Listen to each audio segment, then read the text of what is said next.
Okay, so we're back in Manchester City Centre, Cafe Istanbul, restaurant and bar. It's the Blackflash Promotions Media Day, ahead of Saturday at Bowlers.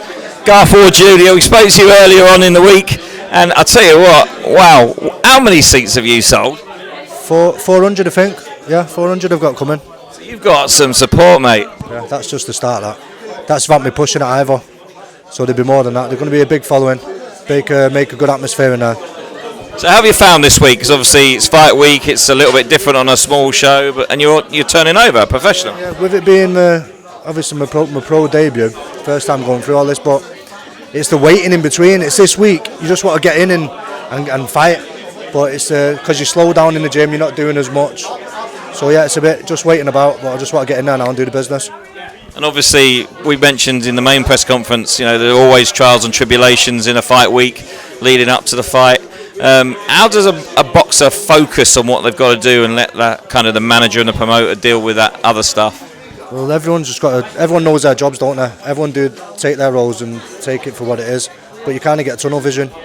There's nothing, you're not seeing past anything, you're not thinking about this, you're not thinking about that. There's you and that man, and you need to come out on top, so that's all you're thinking about is winning that fight. So listen, pro debut, what can we expect in the ring on Saturday night? I'm going to work. I've got a very good jab. I've got power. I'm going to work behind the jab, wait for an opening, and then I'm going to take it. But I'm expecting to. I don't want a points victory. I want to finish. So you want to make a statement on your debut? Yeah, I do. So you got big plans by the sounds of it, mate. Yeah. I know what I can do. It's just about me getting out there now, training hard, and showing everyone what I can do. Now, obviously, Pat. You know, he's one of a kind, Pat Barrett. He's a decent gentleman. He sticks to his principles and doesn't, even if that costs him a lot of money, he sticks to his principles and gives boxers an opportunity. He's reduced the shows to 5, I think, this year to get more quality rather than quantity. That has got to help people like yourself coming in, making your pro debuts, giving you an even better leg up in the pro game. Yeah, well, it's great structure. We had the meeting the start of the year, the dates, so we know what we're working towards.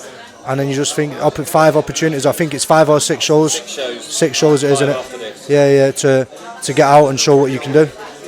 But yeah, it's a good setup. And Pat, you're right, he's only one of a kind, but he's straight talking, and I enjoy working with Pat. Always have.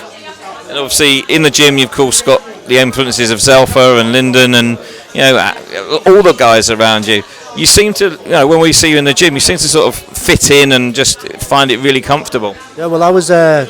9 years ago I was there when Lyndon and Zelfa was amateur as well, so I've known them for years, but I feel at home at the gym. I've known Tommy for years, I've known Pat, so yeah, it was just like coming back for me. That was all it was. Now listen, 400 seats, that's a lot of people. They're going to make a lot of noise, I'm assuming. Yeah, there will be a lot of noise. Yeah, it's going to be a good night. So are you hoping that you might be sort of almost last on to take the main stage? I had this chat with Pat, but I don't think from the first one I'll be headlining, but I work towards it. Don't want the pressure from the first one, I don't think, but I'll get there. And again, opponents, you know, I think have you got Daryl? No. Daryl's from Middleton. I've known Daryl for years, but no, I've not got Daryl. I think he's called Pavel Strykowski or something like that. So Pavel, we've seen Pavel. He's a tough lad. He's a tough kid. He'll come to have a go. I've had a little look at some of his clips, yeah. So, knowing that it's Pavel, what are you going to do to? I mean, obviously you can't tell us your game plan, but how are you going to handle him, especially as it's your debut? I'm confident in what I'm going to do. I know I'm going to pick my shots. The openings are there from what I've seen, and I'm going to take them. And yeah, that's it. Simple as that. Simple as that. Now listen, obviously your sponsors are massively important. Time to give them a little plug, because that's what we're here. Cumbria Van Sales, Veterans into Logistics, Prima Plus, Blue Grain Limited, which is my grandfather's security firm, Evolution Gym, which is my uncle's gym, and D&H Windows and Doors, what supported me as well in the journey. So yeah, big shout out to all of them for supporting me. And listen, last message to all the people that are coming and those that can't, who are going to watch online, give us the last message for them. It's going to be a great night of boxing. I'm going to put a show on for you and get behind and support and follow the journey. Brilliant. Well, listen, great to speak to you again. We look forward to Saturday night. See you then. Thank you. I'll see you soon.